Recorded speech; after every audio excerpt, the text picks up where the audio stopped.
Hola, te estábamos esperando para comenzar un nuevo episodio del podcast de La Familia de Broward, tu magazine con voz latina.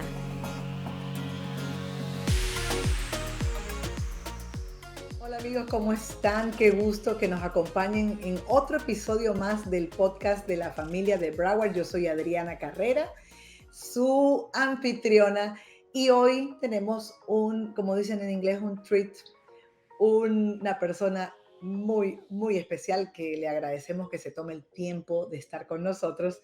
Y vamos a hablar con César Vidal, el doctor César Vidal. Él es un historiador, es escritor, es comunicador. Él es norteamericano, pero es de origen español, ya lo verán. Y él tiene varios doctorados: Derecho, Filosofía, Teología, pero también es un escritor, es un autor, tiene su propio programa que se llama La Voz. Si es que no lo han escuchado, vayan y suscríbanse. Y como un escritor prolífico, porque eso es lo que podemos decir del doctor, le damos la bienvenida. Vamos a hablar de una de sus más recientes obras. Gracias por estar aquí, doctor. Oh, es un placer estar contigo, Adriana. Siempre lo pasamos muy bien, siempre que coincidimos. Así. Miren, estamos ahorita dando, yo no sé si las personas que nos van a escuchar lo conocen o conocen esta obra, pero se ha publicado recientemente, y estoy hablando del año pasado, pero me parece recientemente, ¿verdad? Que se llama El Exiliado. Y yo creo que esta obra es bien oportuna, es una novela, ¿verdad? Eh, y vamos a escudriñarlo un poco, por qué la escribió. Y realmente ese punto de vista de un exiliado, creo que solo lo puede decir lo mejor alguien que ha sido exiliado. Usted es exiliado de España. Cuéntenos un poquito de esa historia antes de entrar en el libro. Bueno, vamos a ver, yo me exilié de España de una manera absolutamente no planeada y no pensada y no meditada.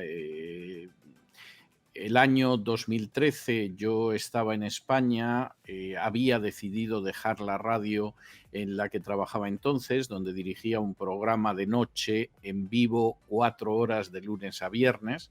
Wow. Y de hecho, las 2 últimas temporadas habían sido tan pesadas, habían sido 2 temporadas de tantas presiones, de tanta dificultad, que yo planteé a la radio en la que trabajaba, al presidente, que o se producían una serie de cambios o me marchaba.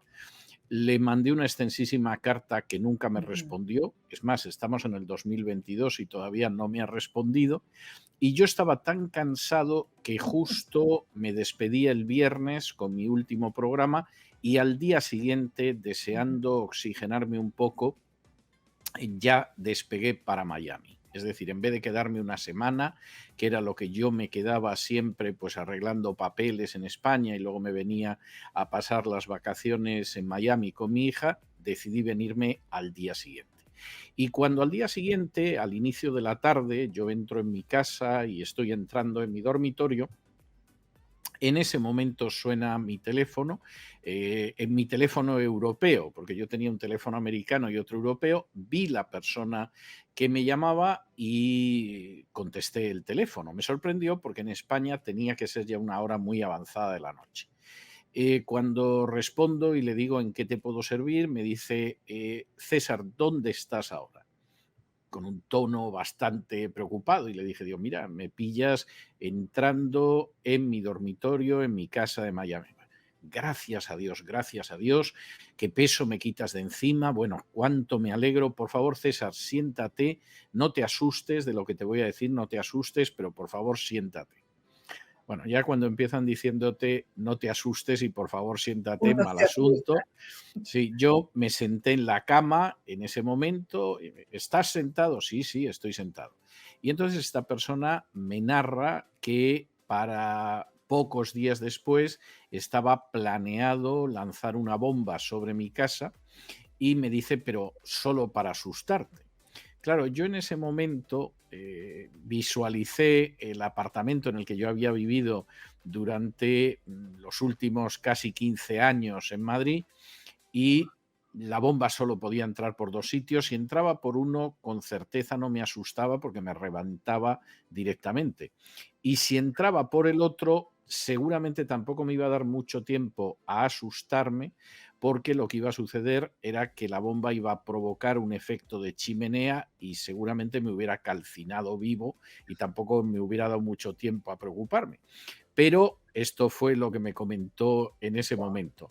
Tardaría 2 años en saber más de la trama y todo lo demás, pero eso era un sábado por la tarde. Yo dejé pasar el domingo, que es el día del Señor. El lunes fui a ver a un abogado de inmigración para solicitar la residencia en Estados Unidos y me dieron la green card en 8 semanas, si no recuerdo mal. Fue ¡Wow! rapidísimo, sí, sí.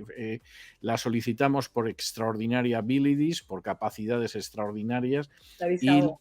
y la verdad es que inmigración en Estados Unidos conmigo fue muy generosa y muy atenta, y en 8 semanas yo tenía mi green card, y ser ciudadano americano fue muy rápido. Es decir, Wow. fue acabar los 5 años de Claro, residencia y me dieron la ciudadanía. Yo creo que fueron en 2 o 3 meses nada más de espera, ¿no? Incluso coincidiendo con la época Trump, que la ciudadanía se retrasó mucho. En mi caso creo que fueron 2 o 3 meses. De modo que increíble. esa fue la situación. Yo todavía, cuando empiezo mis editoriales a diario en el programa de La Voz, siempre digo desde el exilio, porque la situación de exilio ha sido mi realidad en los últimos 9 años, pero también tengo que decir que el exiliado de la novela no soy yo, y que no sucede en el siglo XXI, sucede en el siglo XVI, en la época del enfrentamiento de la Reforma y de la Contrarreforma, y que Sí, además el exiliado es el único personaje de la novela que no tiene nombre. Y no tiene nombre de manera escogida por su autor, porque yo quería de alguna manera rendir homenaje a esos millones de exiliados anónimos, muchas veces sin rostro, que ha habido a lo largo de la historia, y que tenían que abandonar la tierra que los vio nacer, porque lo que buscaban era paz y lo que buscaban era libertad. Y en ese correcto. sentido, el exiliado es solo el exiliado, aunque haya luego otros personajes en la novela que, por supuesto, todos tienen su nombre. Así es. El tema me parece constantemente cíclico, si se puede decir las dos cosas. Es algo que se repite a lo largo de la historia de la humanidad, desde este siglo que usted está ubicando la novela hasta ahora. ¿Qué es lo que tienen en común los exiliados? Una cosa sé que, como usted acaba de decirlo, son forzados a hacerlo. Pero ¿qué Claro. otras cosas tienen en común los exiliados? Y cuéntenos un poquito más de la novela. Bueno, vamos a ver, el exiliado es distinto del emigrante. Es decir, yo tengo mucho respeto por el emigrante, pero el emigrante es una persona que abandona su país por razones económicas y que podría regresar a su país. Y seguramente, pues, si las condiciones de su país en términos económicos no hubieran sido tan malas, no se hubiera movido de su país, porque es una cuestión económica. Vas buscando ganarte la vida de una manera digna y más próspera de la que te ofrece la tierra que te vio nacer, la tuya y la de tus hijos. En el caso del exiliado, el exiliado es una persona que sabe que se encuentra en peligro, y que se encuentra en peligro por razones ideológicas. Pueden ser razones espirituales, como en el caso del protagonista de la novela del exiliado, pero hay mucha gente que ha tenido que exiliarse por razones artísticas, por razones políticas, porque efectivamente en su país de origen no le dejaban vivir, no le dejaban escribir, no le dejaban componer, podía acabar en prisión, podía terminar ante un pelotón de ejecución, su vida peligraba por infinidad de razones, y ahí nos encontramos con un exiliado que no solo está buscando mejorar de suerte económica, insisto, eso es absolutamente justo y legítimo, sino que fundamentalmente está buscando paz y está buscando libertad.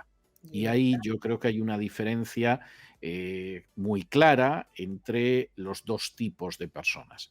En el caso del exiliado, es una persona que se entera de que la Inquisición ha empezado a realizar investigaciones sobre él, precisamente porque una vecina en un momento determinado se lo dice y por supuesto no pierde más tiempo, echa mano de las alforjas, mete las 3 o 4 cosas que le puedan ser de utilidad y abandona inmediatamente la población en la que vive, con la suerte de que eso le salva apenas por unas horas de ser arrestado por la Inquisición. Y El exiliado será la novela de ese hombre que abandona el reino en el que vivía y que va cruzando una Europa del siglo XVI en busca de paz y de libertad, y que va encontrando en esa Europa lo que es propio de la condición humana y sobre todo de esa cultura de la contrarreforma. Va a encontrar la superstición, va a encontrar la corrupción y la venalidad de los funcionarios públicos,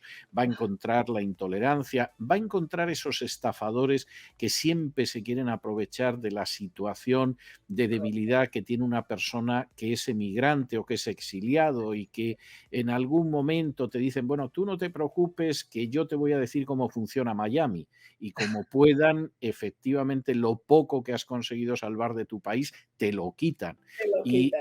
y efectivamente esas son situaciones eternas, ¿no?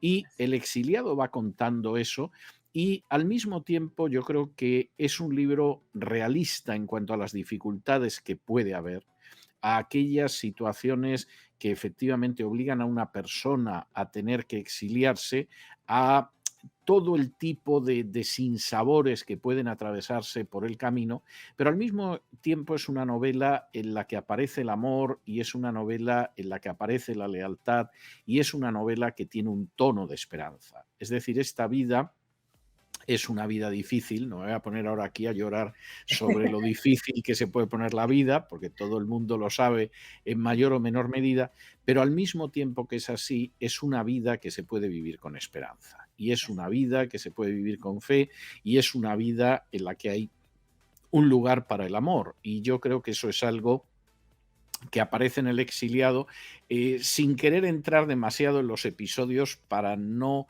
Para no dar, revelar lo que serían esos episodios, ¿no? así es, no, don't give away, dicen en inglés. ¿Por qué escribir una novela así? ¿En qué se inspiró? Bueno, o sea que tiene su propia experiencia Bueno, de bueno, desarrollo. vamos a ver. Yo llevo mucho tiempo escribiendo novelas. De los, yo calculo que aproximadamente 12, 15 premios literarios que yo he ganado en mi vida, pues desde finales de los años 90 hasta el día de hoy, seguramente más del 50% han sido premios literarios a novelas, algunos de ellos de Ajá. los premios literarios novelísticos más importantes de la Unión Europea para alguna de mis novelas. Y lo que yo siempre he tenido claro es que la novela es un género privilegiado para pensar sobre cosas que no puedes pensar en un libro de historia. En un libro de historia yo me tengo que atener a los datos históricos, ser fiel a esos datos históricos y no me puedo dedicar a hacer comentarios sobre la época, pues como los podría hacer en una cafetería mientras me tomo un café, ¿no? Pero la novela sí te permite hacer eso. La novela te permite entrar incluso en épocas que no son la tuya y te permite discurrir sobre temas humanos que son muy importantes. Y yo eso siempre lo he tenido claro desde mi primera novela publicada. Mi primera novela publicada fue una novela que se titulaba El escriba del faraón y que abordaba precisamente la distancia que hay entre la verdad oficial y la verdad real. O sea, casi, casi parece que estamos hablando Sí, de la última vez que nos encontramos por aquí, ¿no? así Es es. decir, hasta qué punto existe una verdad que es la oficial y que es mentira, y luego una Así verdad real. Y concretamente ese escriba egipcio que se llamaba en la novela Nebi, pues va por un lado escribiendo la verdad oficial del faraón y por otro lado dejando constancia de cuál fue la verdad real hasta que llega a ese episodio importantísimo en la historia universal que es el éxodo de Israel de Egipto. Entonces, ya desde esa primera novela, mi intención es abordar cuestiones que tienen mucho que ver con la naturaleza humana. Por supuesto, la novela puede ser entretenida. En el caso del Exiliado es una novela cinematográfica. De hecho, empiezas en la primera página y prácticamente no la puedes dejar hasta el final a ver en qué concluye. Y además en el final final. Esa es la realidad. Hay otras novelas que son más dilatadas, que son más largas, pero en cualquier caso, la novela a mí me permite acercarme a realidades humanas que son importantes. En este caso, no solamente el exilio, que evidentemente es el Ok. gran tema de la novela, sino también, bueno, ¿por qué la gente cae en la superstición? ¿Por qué necesariamente muchos de los funcionarios públicos, en vez de servir al pueblo, se sirven del pueblo y hay tanta corrupción, que por cierto es un tema bastante real en los países de los que procedemos la gente de la cultura hispana? Así. Bueno, pues esos son algunos de los temas que hay en el exiliado. ¿Hasta qué punto una educación permite que una persona pueda moverse en esta vida con más facilidad que aquella persona que por desgracia carece de una educación?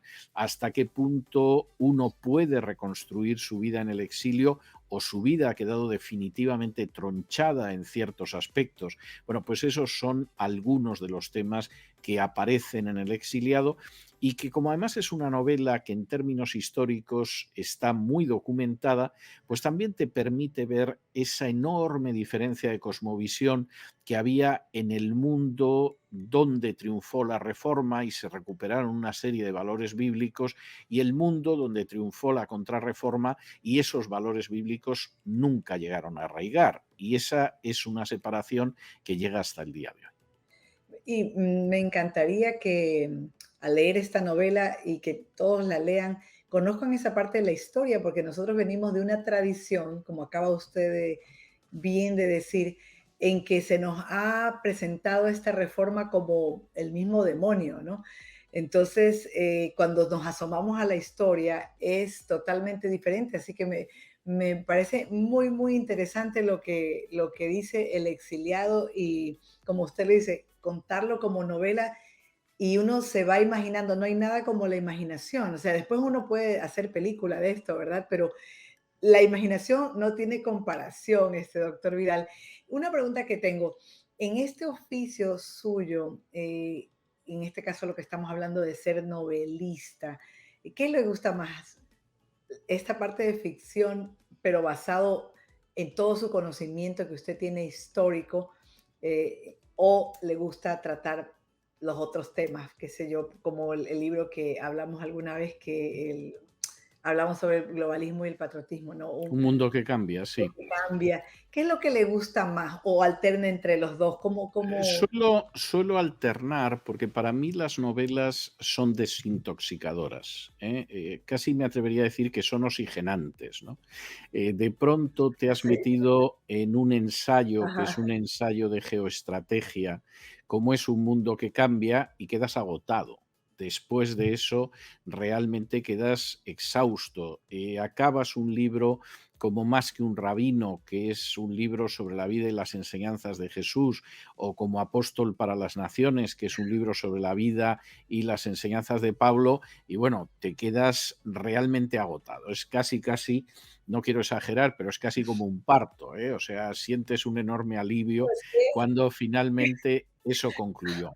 Pero la novela muchas veces yo la he vivido como algo oxigenante. Es decir, la novela te permite en un momento determinado entrar en otro mundo, dejarte llevar por el flujo, por el fluido de la acción, etcétera.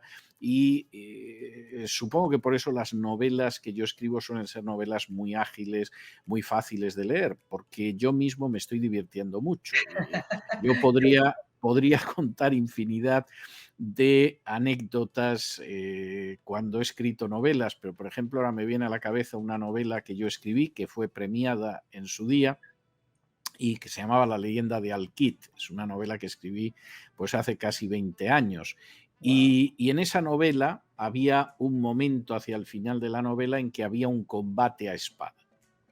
Y yo iba imaginando y tenía que relatar cómo había sido el combate a espada, y recuerdo que me levantaba de la silla en la que estaba sentado y yo mismo me movía como si tuviera la espada para poder describirlo, porque necesitaba hacerlo, ¿no? Y recuerdo que una persona que estaba en ese momento en casa de pronto me vio y me dijo, pero bueno, César, ¿se puede saber qué estás haciendo? Me diciendo, este se ha vuelto loco, o sea, ¿qué le sucede? No puede aguantar más tiempo escribiendo y se levanta y estira los músculos. No, Ay, Dios mío, estaba combatiendo, y en ese sentido, qué pues divertido. evidentemente la novela tiene aspectos que son muy oxigenantes.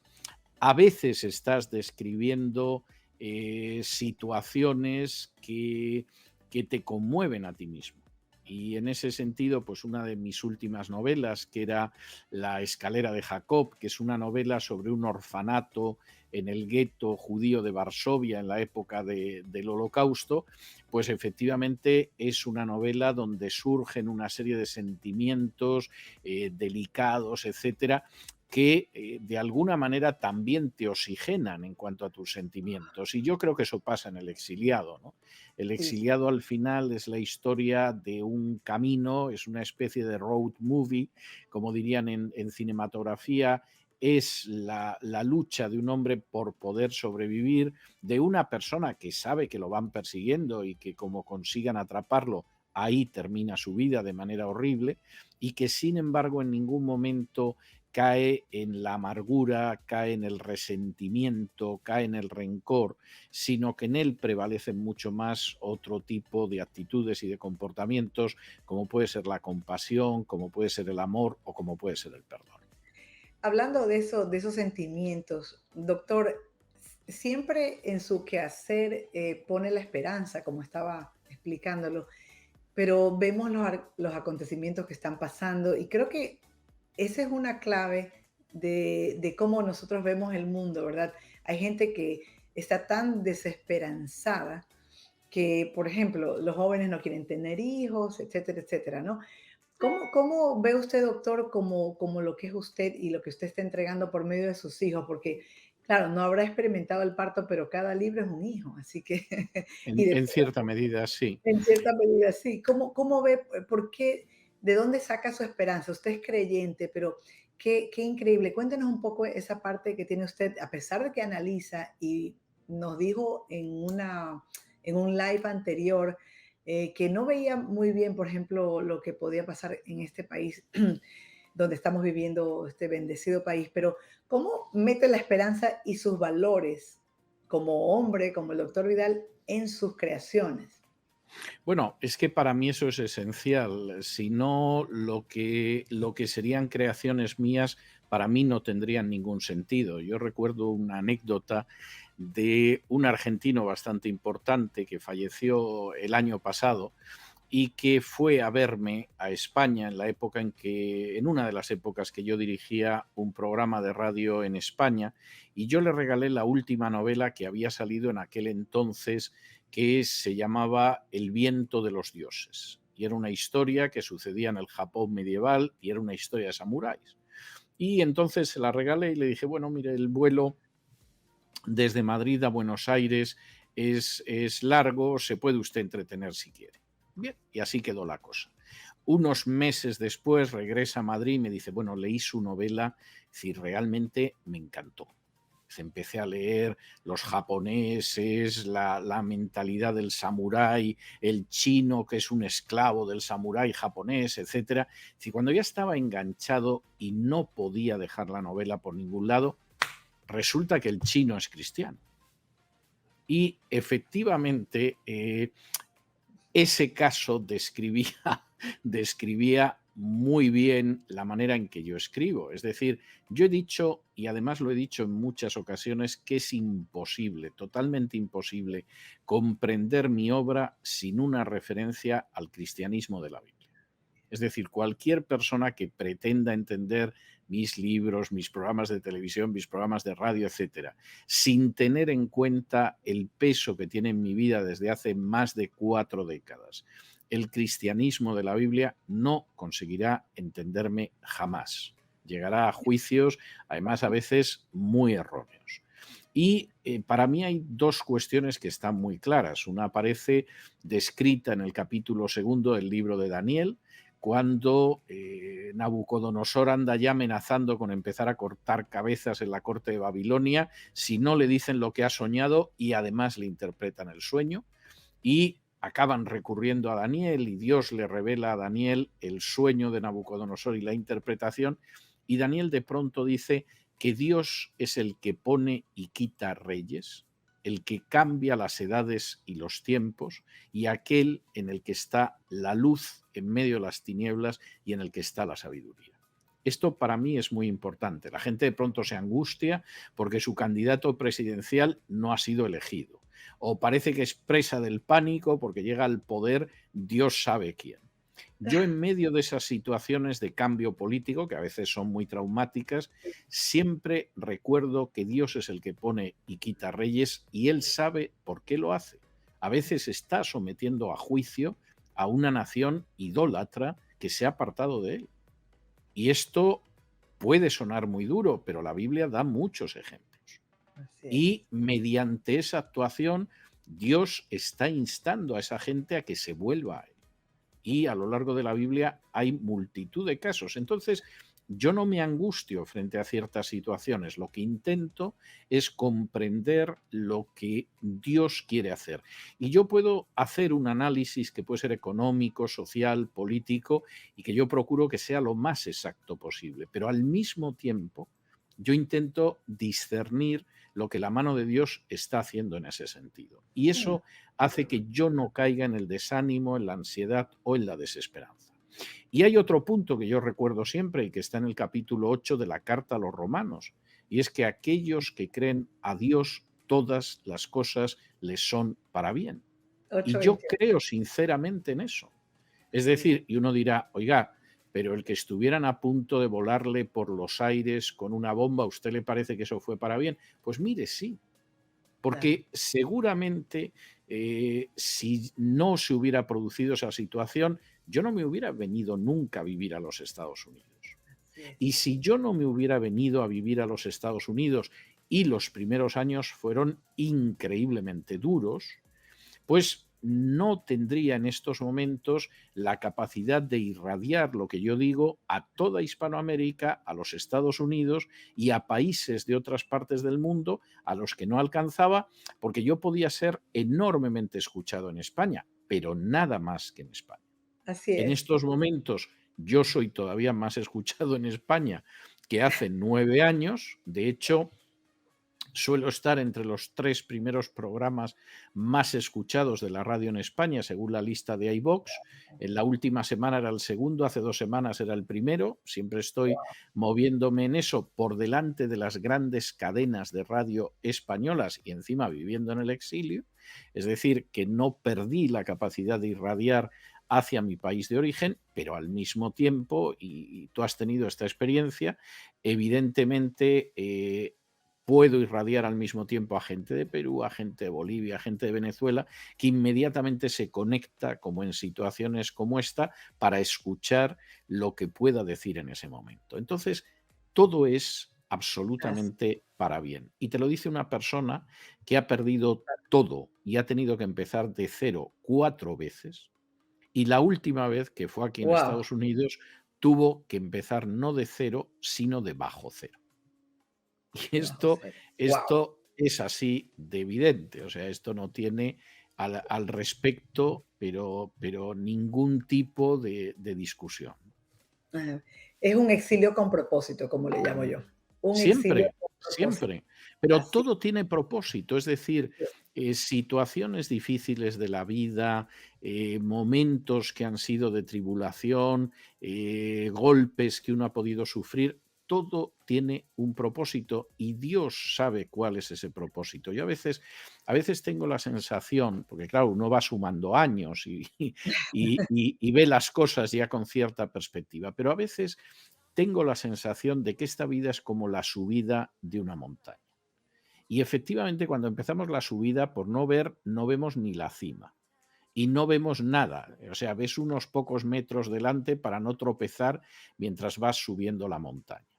Pero cuando has subido ya buena parte de esa montaña y vas sumando años y de pronto miras hacia abajo, te das cuenta de que los caminos que has ido siguiendo, que aparentemente en su momento no entendías el por qué, de pronto te das cuenta de que todo está conectado, Así de es. que hay una inmensa cadena de intervenciones de Dios en la vida de sus hijos y que esa inmensa cadena hace que no hubieras llegado nunca aquí si previamente no hubieras pasado por esto que te conectó con esto que a su vez derivaba de esto.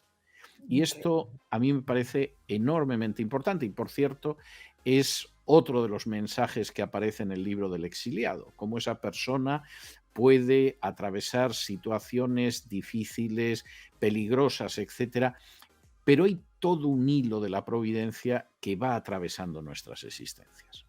Espectacular. No, pues como siempre me pasa con usted, doctor, podíamos quedarnos tanto a hablar porque, y eso que no hemos hablado de otras cosas más profundas, ¿no? Pero veo una integridad y yo creo que sin eso no se puede, o sea, se puede, pero es la forma del mundo, pero esa es la integridad, ¿no? Que lo que usted tiene y lo que es, lo da. Y uno no puede separar esta cosmovisión. O sea, hay personas que pueden disgregarse y separarse, pero no creo que sea lo más transparente posible. Para terminar, déjenos con algún pensamiento, algo que usted ha sacado en conclusión, por decir algo, no solo de esta obra, sino de otras, un poco lo que nos estaba hablando sobre cómo todo tiene, todo encaja cuando uno mira para atrás un propósito, pero algo, déjenos a los que están escuchando, los que eh, están viendo, con con lo que usted en su fe y en su quehacer es lo que lo guía, ¿no es cierto? Bueno, Día hay a día. muchas cosas, ¿no? Pero hay algo que yo recuerdo, recuerdo muy a menudo y se lo recuerdo a mi equipo. Yo tengo una relación muy estrecha con mi equipo y es una relación no solo profesional, sino una relación de amistad, una relación espiritual. O sea, realmente funcionamos de una manera muy compacta y muy integrada que a mí no me sucedió jamás con otros equipos que he tenido antes. Quizá porque en los otros equipos que yo he tenido en la radio, pues era casi excepcional que te encontraras con alguien que fuera también creyente, ¿no? Y no es el caso ahora con el equipo que yo tengo. Pero yo creo que hay una enseñanza muy clara de Jesús que yo recordaba, por cierto, esta semana en un editorial y que además se da la circunstancia que yo le recuerdo muchas veces. Y son esas palabras de Jesús donde dice que el que gana la vida la perderá y el que pierda la vida por causa de mí del Evangelio la ganará. ¿Y de qué le sirve al hombre ganar el mundo si pierde su alma?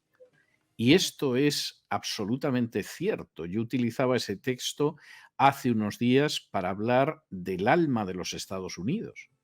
Y decía, bueno, si Estados Unidos en un momento determinado acaba perdiendo ese alma original, que era el pensamiento de los puritanos que llegaron aquí en el siglo XVII, que era esa cosmovisión que tenían los padres fundadores, y perdemos realmente esa visión de ser una luz encima del monte, de ser los que encarnan el gobierno del pueblo, por el pueblo y para el pueblo, como decía Lincoln, de vivir de acuerdo a unos principios cristianos que no arrancan de una tradición religiosa, sino de las páginas de la Biblia, este país está perdido.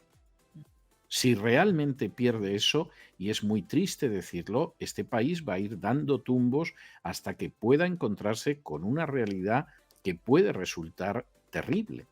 Y creo que eso que se puede decir de este país, y yo lo mencionaba hace unos días en un editorial de mi programa de La Voz, hay que decirlo en el caso de todos los seres humanos. Ganar la vida no es lo que el mundo entiende por ganar la vida, que a lo mejor es sexo, drogas y rock and roll. Y eso no es ganar la vida, es perderla miserablemente.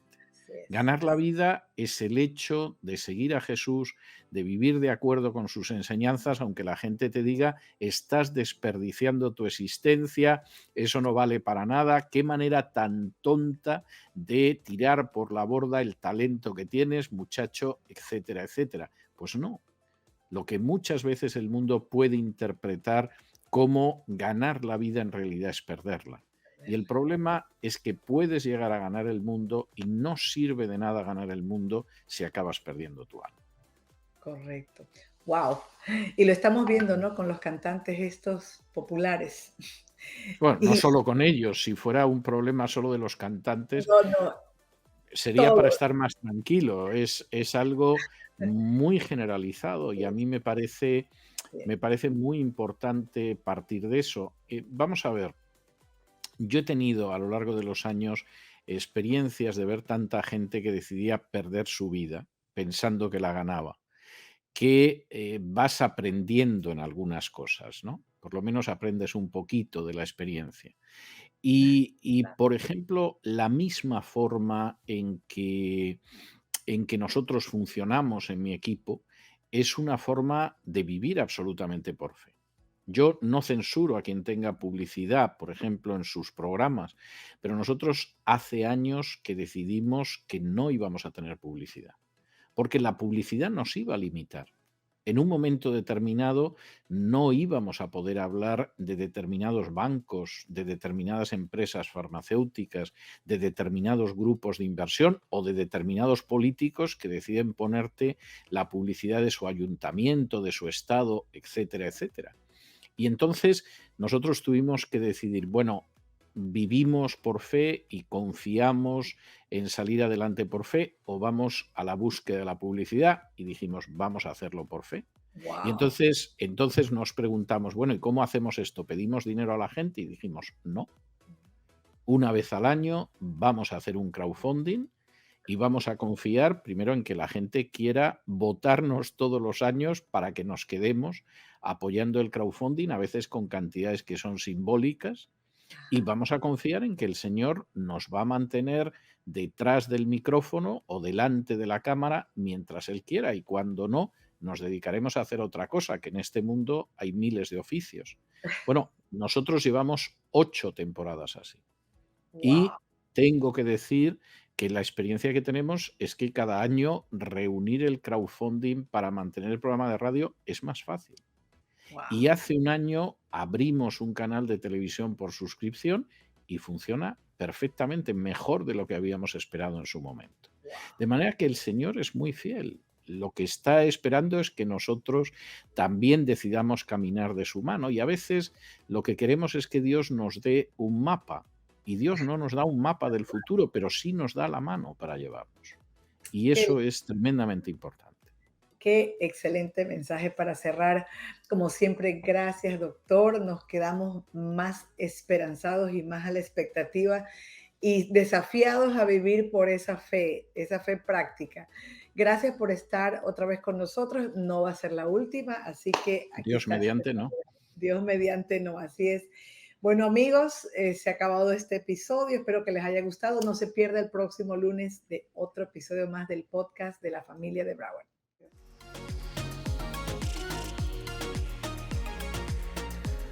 Gracias por habernos acompañado. Tenemos una cita la próxima semana para escuchar otro episodio del podcast de la familia de Broward. Tu magazine con voz latina.